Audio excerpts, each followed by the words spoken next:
Praise the Lord. உங்களுக்காக கொடுக்கப்பட்ட இன்றைய வார்த்தை பிரசங்கி 11:1. உன் ஆகாரத்தை தண்ணீர்கள் மேல் போடு, அநேக நாட்களுக்கு பின்பு அதன் பலனை காண்பாய். கர்த்தருக்குள் பிரியமானவர்களே, இன்றைக்கு நீங்கள் தேவனை பார்த்து, ஏன் என் வாழ்க்கை மட்டும் இப்படி இருக்கிறது, ஏன் என் வாழ்க்கையில் சந்தோஷம் இல்லை, ஏன் எனக்கு எதுவுமே நடக்கிறதில்லை, ஏன் என் வாழ்க்கையில் எல்லாமே தடையாகி இருக்கிறது என்று தேவனிடம் கேள்வி கொண்டிருக்கிறீர்கள் அல்லவா?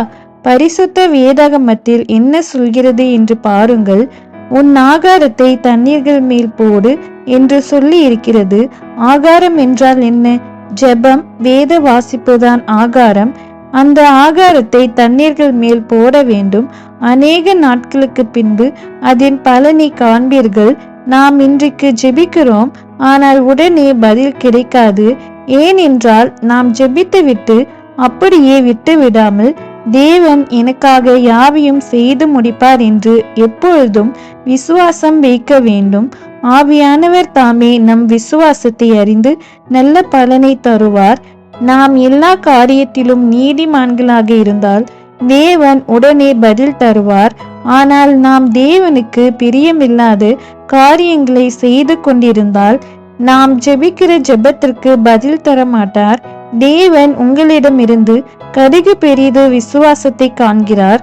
அந்த விதையை நாம் விதைத்து அதற்கு தண்ணீர் ஊற்றி அதை பாதுகாத்து வளர்த்த பின்பு அதனுடைய பலனை காண்போம் அல்லவா? எதற்காகவும் கலங்காதீர்கள். தேவன் நம் ஜெப விண்ணப்பங்களை கேட்டுவிட்டார். அதற்கு நாம் செய்ய வேண்டியது என்ன தெரியுமா? தேவன் மேலுள்ள விசுவாசம் குறையாமல், ஆண்டவரே, நீர் எனக்காக சகலத்தையும் செய்ய வல்லவர் என்று சொல்லுங்கள். உங்கள் ஒவ்வொரு காரியத்திலும் பலனை காண்பீர்கள். ஆமீன்.